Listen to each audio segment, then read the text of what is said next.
Hey guys, so I decided to do a really quick and easy palette cleanse from my last project. So if you want to join me in this very super easy sew along, you'll need the following supplies. One piece of cardstock measured 9 by 7, a fat quarter or a piece of fashion fabric. You'll need terry cloth fabric or a towel. You'll need coordinating thread, fabric scissors or a rotary cutter, a clear ruler, pins or clips, and pattern weights or something that has a nice weight to it. That way you can keep your template nice and steady on top of your fabric. This project is super easy for beginners, so if you are a beginner, I encourage you to take some time, grab your supplies, and let's start sewing together.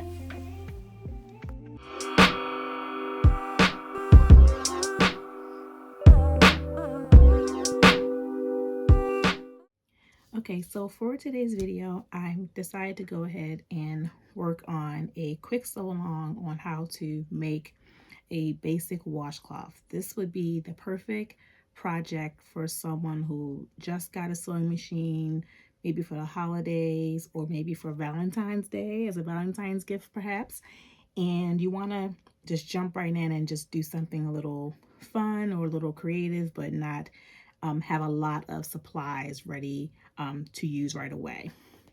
So the first thing I did was used a piece of cardstock, and I cut that cardstock based off a 9 by 7 measurement, and I thought that'd be the perfect measurement for a hand to be able to use a washcloth pretty efficiently and effectively. So I did a 9 by 7.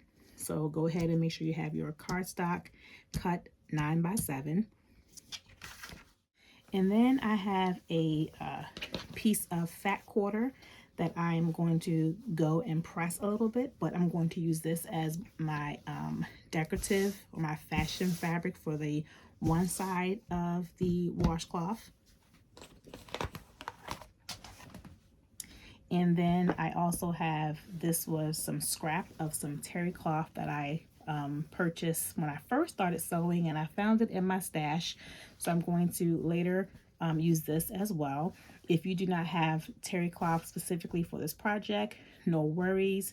Feel free to maybe use a towel that you may already own, because it's basically the very same fabric that you would find on a ordinary towel that I'm going to use to make this washcloth. So if you don't have terry cloth fabric, look in your linen closet or check your stash of towels and find a towel that you may not love as dearly and you might want to repurpose, and go ahead and use that.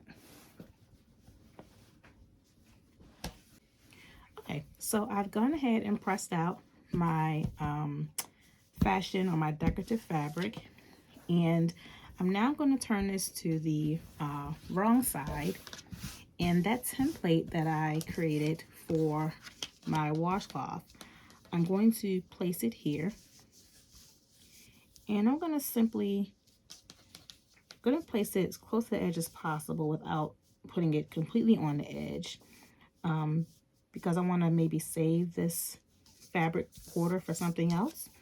And I'm going to put my pattern weights here, and what I'm going to do is go ahead and just cut this square right out my pattern for my fabric, fashion fabric.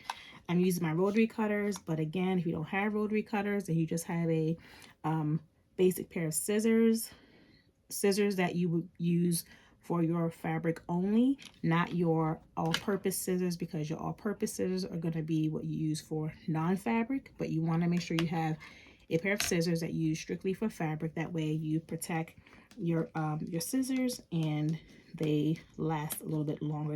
They don't get as dull fast. So I'm going to go ahead and cut out this square.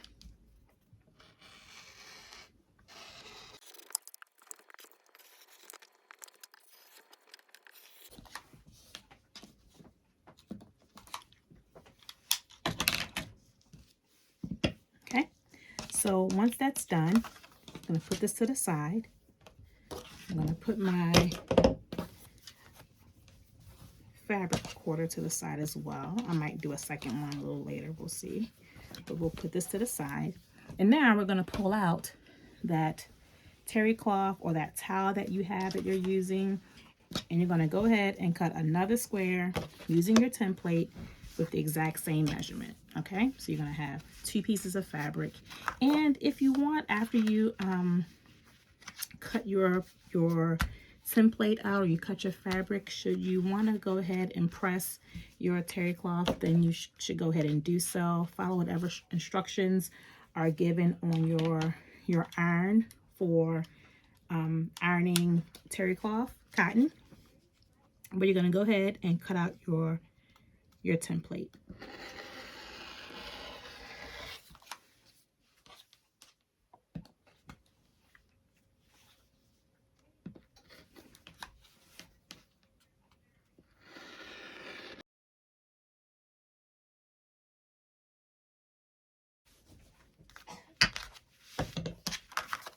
Okay, so now you have 2 pieces of fabric that are identical in size. You got your fashion fabric here, and you have your terry cloth here. So now I am going to go ahead and take this to my ironing board and give it a quick press. Okay, so now they are right now both on the right side. The right side of my terry cloth is the side that has more of the, I guess the nap, or the side that feels rough, while the other side is the side that feels a little bit smoother. For the purpose of the washcloth, I think I want to use the softer side. So I'm going to say the softer side is the side that I'll use as the right side. And obviously this will be the right side. So I am now going to make sure that I put this together with right sides touching, okay? So the right side, I'm going to flip it over and place it on the right side of my terry cloth. And it's going to fit just like this. Don't worry if it's not exactly the same size and shape, because once you pin it and sew it up, we can always go ahead and cut it down to size a little bit to reduce any of the bulk on the sides before we actually call this complete. Okay, so what I'm going to do is put them again, right sides touching, and I'm going to go ahead and pin all the way around on all sides. I want to leave an opening maybe on my right side so that I can easily flip this inside out, right? And then we'll have the right sides facing out and the outside will be in, okay? So again, we're going to just make sure that right sides are touching. Whatever side you want to be seen on your washcloth will be considered the right side. Make sure they're touching. We're going to get some pins or some clips. If you don't have pins or clips, you can use, I've seen folks use bobby pins if that's what they have right now. If they don't have pins, I've seen folks use paper clips if that's what you have. I've seen you can even use a binder clip. Anything you want to use to keep your sides together. Remember, you're going to make sure you keep a space open, okay? So keep about maybe 4 inches open on one side, maybe 3 inches open on one side, that way you can stick your hand in and pull this out. You don't want to sew that part of your washcloth, okay?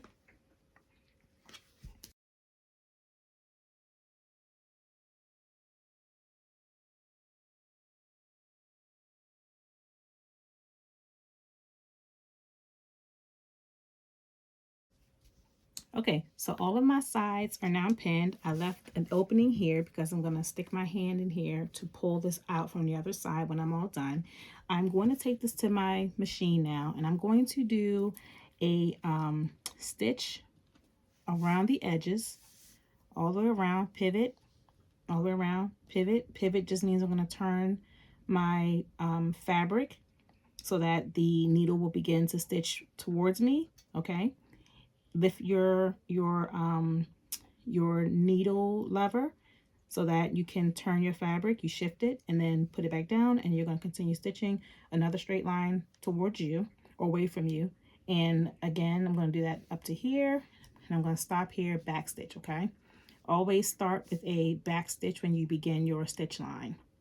And I think if I do a seam allowance of about maybe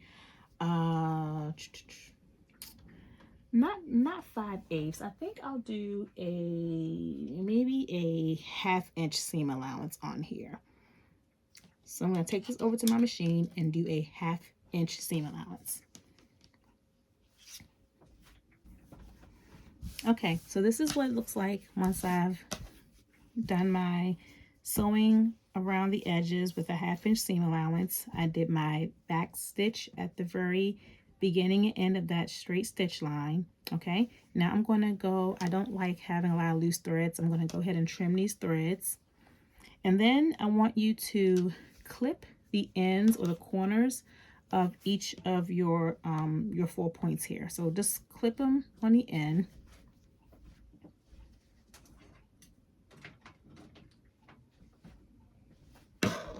Okay, so let's go ahead and clip these threads, because you don't need those here.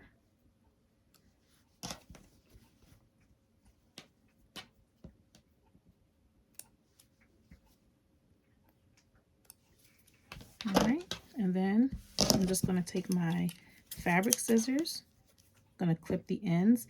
This will reduce any bulk. Careful not to clip your stitches here on your corners. Just want to give it a little clipping there, another clipping here, and another clipping here. And then if you want, if you're so led, go ahead and trim off some of that bulk, because you don't want that in your washcloth. So I'm just going to go ahead and use my template. But if you have a pair of scissors, not scissors, if you have a pair, if your rulers are still handy, rather, use your ruler to go ahead and clip those ends a little bit. Make sure it's nice and clean.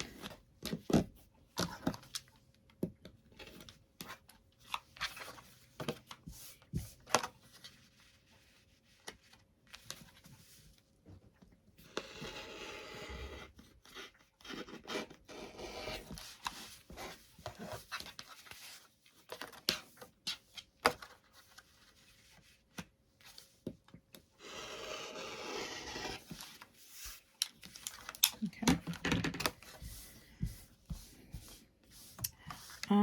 I am going to also just clip right here so I can reduce some bulk right here. I don't want to reduce the bulk here just yet, because I'm going to have to tuck this in, and I want to make sure I have enough space to do my tuck when I'm ready to close up this hole.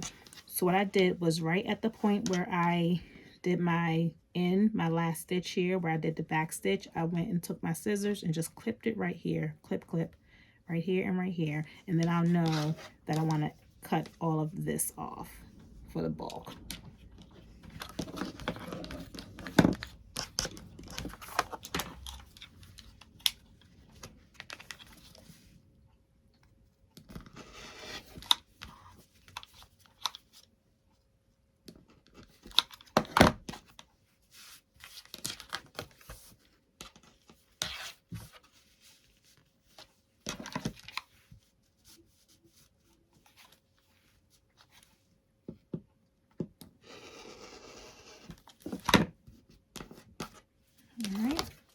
So now this is what I have. I probably could have taken a little bit more off of the end here, and that's why I probably really should use my ruler. I'm going to use my ruler so I can see exactly, my clear ruler, so I can see right through this here while I'm not cutting my stitch line. So I'm just going to take some more bulk off without cutting my stitch line.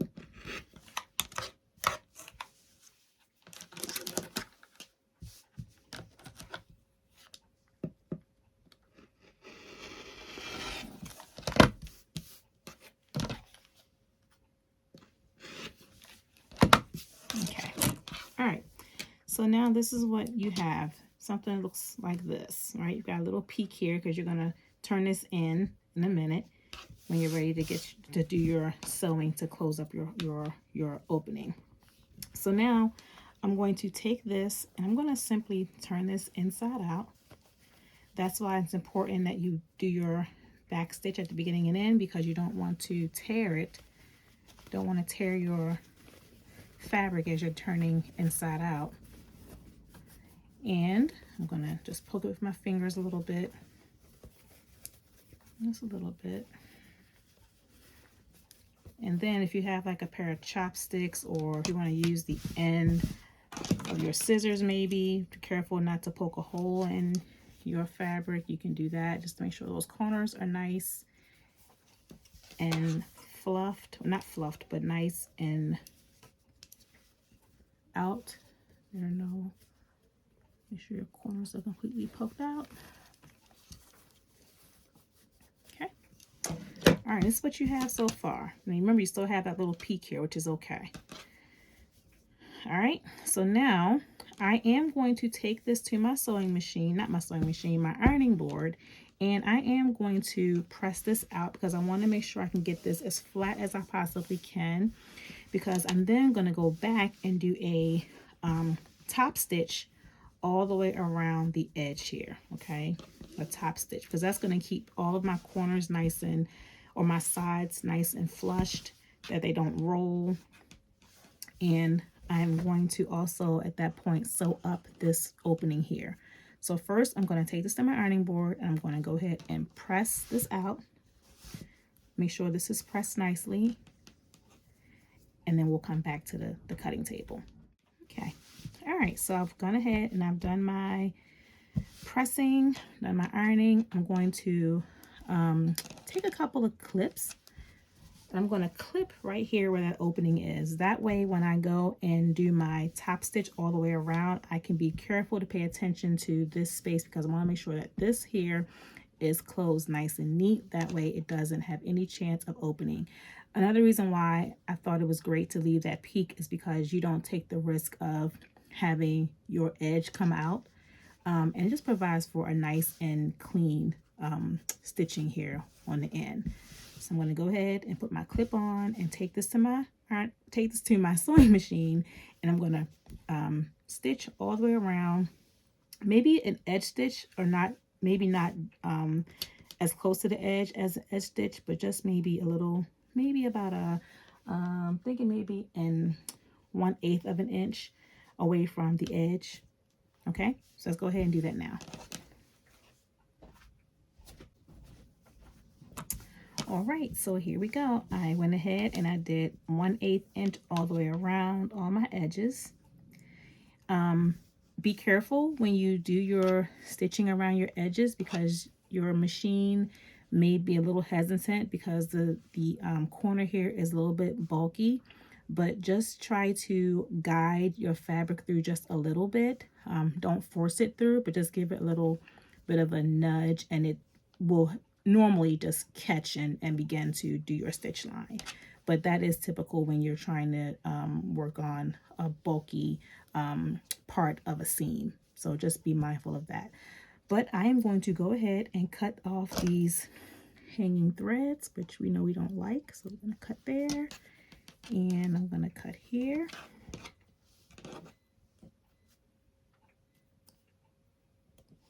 Okay. And there we have it. We just did a simple washcloth, right? Using some fabric quarters and some terry cloth, or if you did not have terry cloth, you could do this very same project using just maybe some old towels that you are no longer wanting to use or have handy. But this is a really nice and quick project to do. If you don't want to use it as a like a body washcloth because of the size, maybe just for your face, I will likely try to make a couple more of these for me and my girls just to use for our face. Do a nice little set so that we have a clean one to use daily. But yeah, real simple, really simple.